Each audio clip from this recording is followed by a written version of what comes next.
Bickley Marotta Morning Zero this Monday as we continue our live coverage from Diamondback Spring Training out at Salt River Fields, where they will host the Cubs later on today. And joining us at our set here on the left field porch, Pavin Smith, our guest on Arizona Sports. Pavin, good to see you, man. Yeah, good to see you guys. Happy spring. How's everything going for you? It's been going good. It's good to get back with the guys, get up early in the morning and play baseball. All right, so you have got an expanded role this season. How excited are you about this? Yeah, I'm excited for the opportunity just to, get better every day and just be with the guys and, try to win some ball games. And about that expanded role, let's go back to last year where you were called on in the second half of the season and really delivered. And, we've seen you with the Diamondbacks for quite some time, and you looked a little different, a little bit more confident last year. Was there a bit of, a light bulb going on last year in terms of your production and just getting more comfortable with big league pitching? I don't even think it was getting more comfortable with big league pitching. I was definitely doing some things wrong, and, you learn from your mistakes. Okay. And confidence is definitely a big thing as well. Just staying with one approach, one thing that I found that worked, and being able to stick to one thing is pretty refreshing instead of every time, you don't have a couple good days in a row, you go back into the drawing board and switch things up, and that doesn't tend to work. All right, so what was your favorite moment from last year? Would it have been the three home run, 8 RBI game, or that incredible defensive play you made to save that game? I forget who that was against. Who was that against, Vinny? I can see you. Ask Pavin. I can see the diving stop in my head. Oh, well, I think it was Washington, maybe. That's what it was. I think it was Vargas too, who is with us now. Oh, that's right. That's right. Yeah. Which one did he have any words for you about that play? No, he hasn't said anything about it yet. But that's a tough call. No, I mean, a 3 home run game is definitely once in a lifetime type thing, and definitely. It's not something, there's got to be a lot of, I don't want to say luck involved, but, the right things got to fall into place, and they did that day, and I'm definitely grateful for it, and it was something that I'll remember forever. When was the last time before that you had hit 3 home runs in a game? I've never hit 3 home runs in a game Really? before, so, that was actually my first multi-home run game in the big league, so, still haven't hit 2. Wow, so you went from you got a lot of ones, 3. a lot of 3s. Wow. And that game, you came up to bat with a chance for a 4th home run. I know. In that. I mean, I always hear hitters say, you don't think about hitting home runs. If you try to hit a home run, you never will. But unless you're Gino Suarez. Well, that's then true. You do. But it's got to be in your head at that point, isn't it? 100%. Those last 2 at bats, I was definitely trying to. And I think we were up by like 10, and they still brought in Josh Hader, and it was like, gosh dang it! Like, you got to bring in one of the toughest lefties in the league. While I tried to hit my 4th home run, I think he hadn't pitched in a couple days, and they just had to throw him. So. I ended up walking off him, but I think Neris struck me out on all. He only threw me splitters the whole at bat, but it's all right.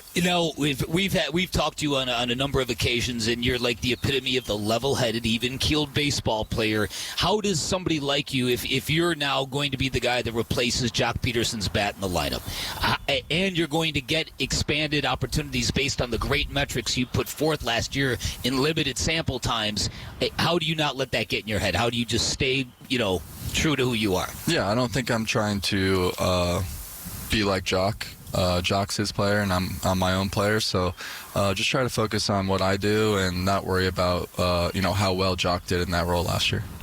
But we're talking to Pavin Smith here, the Diamondbacks on Bickley and Marotta Mornings.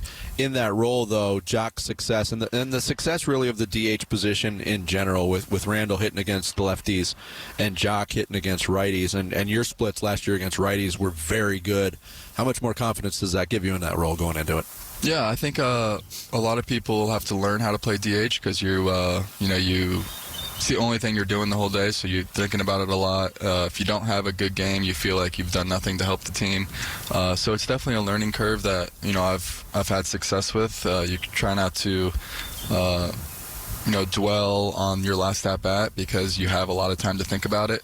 So you kind of go into the cage, talk with some of the hitting coaches about stuff that's other than baseball sometimes, and then sometimes if learning about who's the next guy coming in. Yeah. I think it's kind of a little bit of an advantage because I get to do some extra little scouting report on the guy and get to hit right before I go up to go up to bat. Where if you're playing the field, you might be running off a defense, scrambling to get your batting gloves on, and going right up to the plate. Right. So. That's a really good point, especially the point about if you have a bad day in that role, you feel like, what did I give the team? Nothing. Okay, when you look at this year's team, there's a lot of optimism about the pieces that you have and the pitching staff that they've acquired. But before we get there, how did the end of the season resonate with you? How did that disappointment of the last week hit you? Yeah, I just think it shows that every game really matters. You play 162, you don't realize that it's going to come down to one game, and there's definitely a lot of games you can think back on that if you just one play went one way, we're in the playoffs. So I think just every play matters, every pitch matters, and it really showed last year. We asked Tommy Henry about it when he sat down with us earlier from the pitcher's standpoint. What's your experience? What's your thought on the ABS so far? I had experience with it in AAA, and I love it. Yeah, I think it makes the umpires better just because they get real-time feedback. Like if they're calling a pitch off the plate and someone challenges it and they realize that is off the plate, they can tighten up and make real-time adjustments, which is nice for them. And obviously nobody wants to be exposed with a bad call on the board, so they're gonna try a little extra harder. I know they try their best all the time, but they'll get that real-time feedback and be able to make adjustments. I was in a game. I attended a game at Reno last year, and the ump got challenged on the very first pitch of the game, and the ump was wrong. And I thought, okay, if this ump gets the red ass out of this, being shown up on the first pitch of the game, is there a worry about that? Because we heard that ump the other day. Oh, the call was surprisingly correct. No, I think. No one wants to do their job poorly, so I think they're trying as hard as they can. And when they mess up on the first pitch of the game, it sometimes might be embarrassing. There used to be, like 3-0s were like bigger counts or like bigger strike zones. Like the first pitch of the game is kind of like an automatic strike, and it shouldn't be. I don't think that's a good point. If the hitter knows it's a ball and the umpire just called it a strike because it's the first pitch of the game, I don't think that should happen. Yeah, Pavin, we know you got to get to meetings, but we're going to let you go. But thank you so much for stopping by. Good to talk to you, and best of luck. Thank you. Have a great year, Pavin. Appreciate you. Pavin Smith, our guest here on Arizona Sports, as we continue live from Salt River Fields. Out of this conversation, he's joining us out here in left field. Alek, thanks for the time. Thanks for coming up here, man. How's spring going for you so far? It's been good. Yeah, it's been good to get some games underneath the belt and hang out with the guys and be out in the field playing the game that we all love. Alek, does this feel a little chilly to you out here today? I'm from Buffalo, New York, okay? I want you to know, I'm not cold at all. He's from Chicago. He's going to laugh in your face right now. No, yeah, it feels good out here. The wind is a little chilly, though. Yeah. Okay, so the wind is a little chilly. Are there any conditions that are rough for you to play baseball under? If it is windy, does that bother you? No, not really. I think the only one that really bothers me is probably snow. I played in that in 2019 in Kane County, and that was, Illinois, so that was bad. I did not like that at all. Oh, my goodness. Wow. It was snowing and you were playing a baseball game? Yeah, snowing or like sleeting or something like that. I was like below 40. I'm like, man, no way I'm getting a hit today. That's not the way the game was meant to be played, in snow and sleet. Yeah. What's the perspective like for you or some of the other guys on this team when you're watching your team play in spring training? Like, do you look for anything, or are you just more focused on kind of stuff you're working on off the field? For me, just going out there and sitting in the dugout and watching the guys is just, I just want to see them do good. I want them to have good at bats, and our pitchers execute what they want to execute, and just be a fan from the dugout. So we talked to you a few weeks ago, of course, but talk to me a little bit about how you're feeling right now at this part of spring training. How are you feeling? I think every day is different for me. Some days I feel pretty good, and some days I'm like, I don't really like how I feel right now. But for me, it's definitely been kind of a mental battle as far as dating back to this off season. So just getting back out here and getting through the soreness and feeling better the next day is huge for me.